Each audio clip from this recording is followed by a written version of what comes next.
Welcome again to another session of wonderful reviews with Brad from unwiredview.com.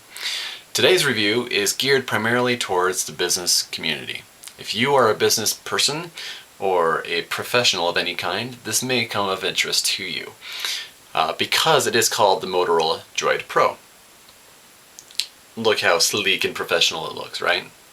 Yeah. So, what we're going to be talking about is why it's called the Motorola Droid Pro. Obviously, it's short for professional, right? Okay, there might be more to it. Well, we're going to also find out exactly how it compares Droid Pro versus Droid Amateur.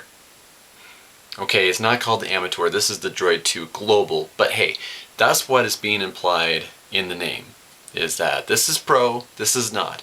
So exactly what can this one do that this one can't? That's what this review is all about, and we're going to find out exactly how they perform. How is the Droid Droid Pro, compared to all these other guys? Just by looking at the keyboard on the Droid Pro, one thing really leaps out at me, and that is, this is really a Blackberry keyboard. So certainly there are elements of the design that make it different from that of a Blackberry, but looking at the little ridges, the 3D, even just the overall feel of it, it just feels identical to that of a Blackberry Bold 9700 or a Torch. Now, these little ridges here that just kind of protrude out from the keyboard itself do help make it easier to press the keys. Really does make a significant difference, but of course that's one of the levels of intrigue of a Blackberry as well. Now, some of the differences on this particular keyboard is that you see the numbers here on the top row. Normally on a Blackberry you would see them just bunched up here. Now, it can be certainly argued that that's the better way of doing it.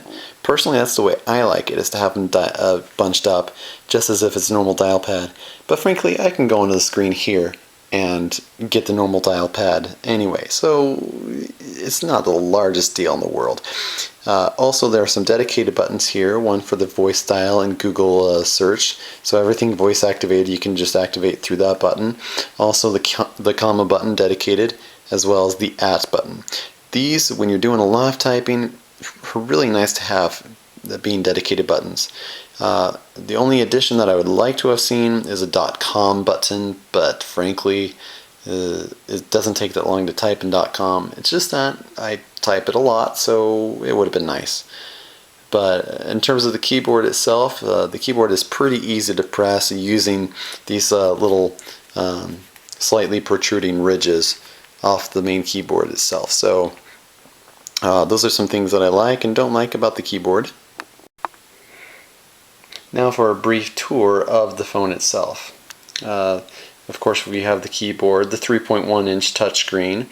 Now, the combination of the two, usually if you had a larger screen and a larger keyboard, this would just be overly massive. But frankly, I like the feel of the phone in my hands. The only concern that I've ever had in using this is when I'm trying to type on it one-handed, then it almost feels like the balance is coming off on it. It's just a little bit top heavy. That's my only concern in terms of the overall feel in my hand. Now, the sides on this, as far as the ports go, we have the micro USB charger, which is standard in every Android. You've got the lights around it though, which are kind of cool, because anytime you plug it in and it's starting to charge up, you'll see the lights. So that way you know it's charging. So kind of nice. Volume up and down. We have the headphone jack for the standard 3.5mm headphones, power screen lock, and then this one's a little shortcut button that you can customize to do whatever you want. So, not much to it. On the back here, just a standard plastic back. It's kind of lifted up here. I feel it's to accommodate the camera. Chances are the camera section, or the camera part itself, is probably just a little bit thicker than the rest of the phone. So that's why they had to have it designed this way. The question is asked, what makes this Droid Pro different than any of the other Android phones out there? Are there extra little features thrown in that make this appealing to the business professional, besides just having the overall design set up in such a way that would please anybody doing a lot of traveling and and business work? And the answer is yes, there are a lot of differences. Now, some of the main differences here is that the Droid Pro is capable of doing full corporate syncing. So if you have access with your company to a Microsoft Exchange ActiveSync server, you'll have full access to instantaneous email pushing. You'll have your entire corporate directory available to you. You'll also have the ability to integrate your Office or Outlook calendar integrated with your Google Calendar here on the phone.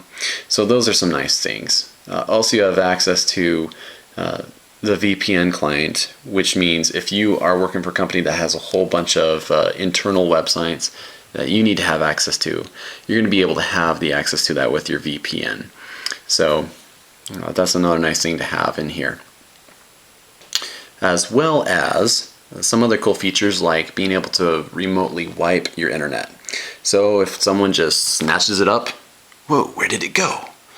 Crap, all my information was on there. You'll be able to go in and wipe it clean. So the guy, or the person I should say, got to be gender neutral there, the person who took the phone can't access all of the corporate, obviously very sensitive information that would be held inside this phone. So you'll be able to wipe it. There's also data encryption, and in a future update, sometime early 2011, there'll be the ability to prevent hackers from being able to hack into your SD card and get information that way as well. So just a few things about the Droid Pro that make it more business friendly than the typical Android. One last thing to cover in terms of how business friendly this phone is. The Droid Pro is a world phone, which means I can take this all around the world and use it in pretty much any country that I need to do business in. The key indicator on this one is the SIM card. Now, most Verizon phones don't have that SIM card included because it's restricted to only CDMA.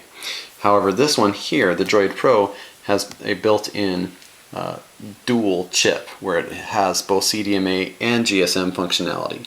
GSM is the standard that most networks around the world use, and very seldom will you'll find a network outside the US that uses CDMA. So it's just nice to be able to have this. Now after 60 days you can also unlock this SIM card, so that way you can take a SIM card from any of the international carriers, stick it in there, and have it work and get cheaper rates on a per minute basis. So that can come in really, really handy, especially if you're a business traveler who's going all around the world. So the Droid Pro is going to be a great alternative to the Blackberry. If you've been using a Blackberry and you're looking to go with something different, it's just too much of a professional phone for you, definitely consider going with the Droid Pro. With this one here, it has all the same kinds of security features as you would find on the Blackberry, and while the Blackberry does still have a few elements of a competitive edge, it's still top-notch when it comes to emailing and overall data encryption and security in general. But the Android, or should I say the Droid Pro, has come very, very close to it. The great thing about having something like the Droid Pro is it's not just geared for business. You have a lot of those programs and security features that you need to have and that your company is going to require, especially if you have a need for a high security level. But the great thing is you can also switch the profiles on here and make it a weekend phone as well. So once you're done with doing business, it's time to loosen the tie up, get a little crazy. I know how you business professionals like to party. You're not hiding it from me. I know. So something like the Droid Pro, you're going to be able to do that.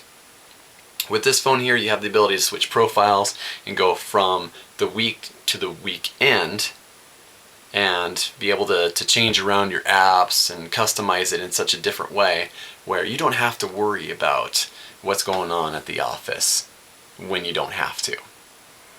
The Droid Pro does a great job in its overall performance. It has a 1 GHz processor in it, which means you're not going to see any lag or delay when you're moving to different programs and trying to load stuff up. The downloading speeds are just fine because you've got Verizon's 3G network on there. You also have the access to the 3G mobile hotspots, which are great because you can actually use this as its own little Wi-Fi hotspot for any of your other devices. So if you have laptops or tablets or whatever the case may be, you have yourself Wi-Fi right here. And it's $20 a month and you can get 2 gigs of total data usage. For phone calls, I didn't have any problems using it for phone calls. The audio quality was very nice. The speakerphone was loud enough to get the job done. And overall, the battery life was rated at 6.5 hours. I think the reason why it's rated so long is, I mean, you take a look at this thing, you don't have a very large screen. You still have just a regular physical keyboard. And so I don't think it's sucking up as much battery life as a result. So take it for what it's worth. The battery life should last you essentially all day, if not leading up into the evening hours before you start needing another charge. So there you have it. That's my review of the Droid Pro, but I have a lot more words to say about it. So if you check out my review at unwiredview.com, you're going to see a lot more information. I go more into depth on certain matters on the Droid Pro than what I went through in this video. So head on over, unwiredview.com. Once again, my name is Brad, and thanks for joining me today.